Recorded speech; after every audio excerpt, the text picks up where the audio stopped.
Exercice 133, chapitre suite numérique de la classe de première spécialité. Et là, c'est un grand classique des suites, l'étude des suites arithmético-géométriques. Il faut savoir faire, c'est hyper simple. Donc on va lire Maxime 40 € dans son porte-monnaie le 1er janvier. Tous les jours, il dépense le quart.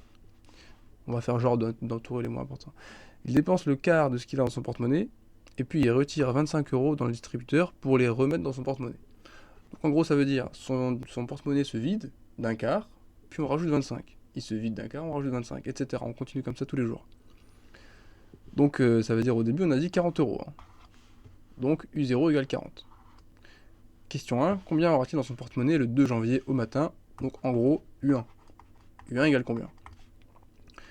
Et ben, U1 du coup ça fait 40 € moins un quart de 40 €. C'est hyper moche d'écrire comme ça. Ça m'énerve déjà. En vrai, je voulais essayer de le faire un peu plus simplement, mais vous savez que quand on soustrait un quart, on multiplie par 0,75. Donc 0,75 fois U0, donc fois 40, et on rajoute 25. Donc ça nous fait du coup 30 plus 25, ça nous fait 55 €. Donc il a beau avoir consommé un quart de son porte-monnaie, quand il a rajouté 25, finalement il est passé de 40 à 55, donc bénéf. Question 2. Donner les valeurs de U0, U1 et U2. Bon bah U0 on l'a déjà, U1 on l'a déjà, U2, on réapplique la formule, 0,75 cette fois-ci de 55, plus, pas plus 40, plus 25. Donc est-ce que c'est encore du bénéf? Alors, on va le faire à la calculette. Hein. 0,75 fois 55, plus 25. 66,25. Donc encore du bénéf. 66,25. Nickel. Question 3. La suite UN est-elle arithmétique, géométrique? Eh bien, ni l'un ni l'autre. Arithmétique, ça voudrait dire qu'on ajoute une certaine valeur à chaque fois.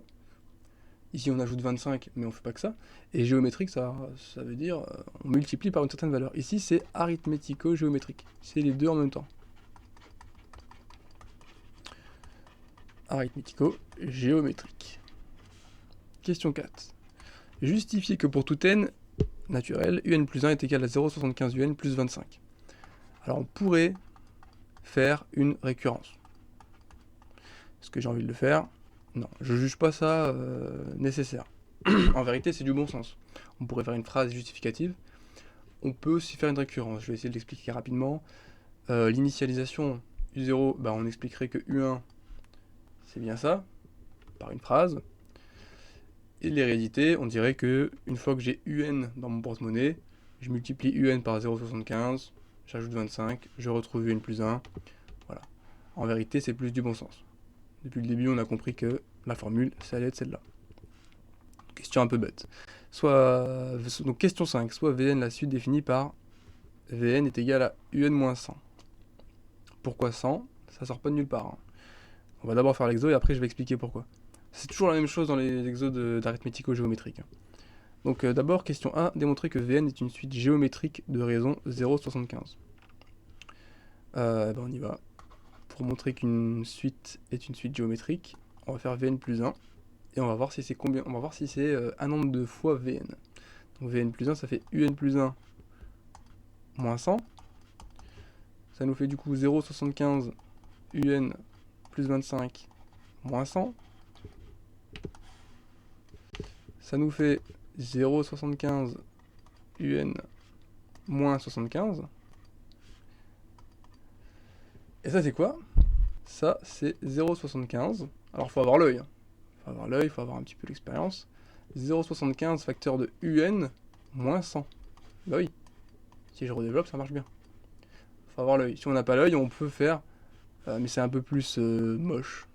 Hein. Même si la mocheté c'est subjectif. On peut faire ça si on galère un peu.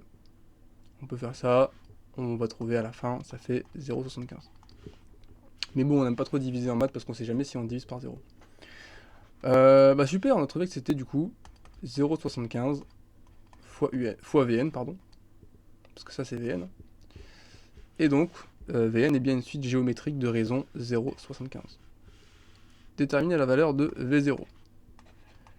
V0 c'est égal à U0 moins 100, donc 40 moins 100, moins 60. Question C, en déduire l'expression de Vn en fonction de n.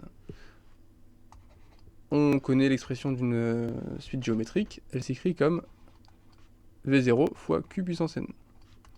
À savoir, moins 60 fois Q, c'est 0,75, c'est la raison, à la puissance n. Voilà. Ça, c'est l'expression de Vn. En déduire l'expression de Un en fonction de n. Faut pas dire on a ça. On va passer le 100 de l'autre côté. On se retrouve avec Un est égal à Vn plus 100. Donc ça nous ferait du coup, je vais plutôt dire 100 plus Vn. 100 plus ça.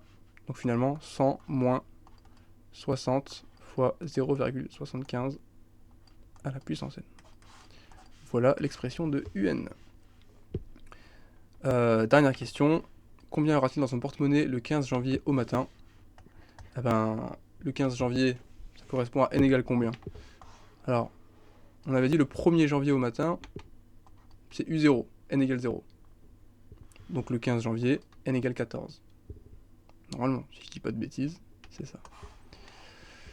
Donc pour n égale 14, ça nous fait du coup U14 est égal à 100 moins 60 fois 0,75 à la puissance 14. Est-ce que je le fais, est-ce que je le fais pas? Allez, je me motive un petit peu. 100 moins 60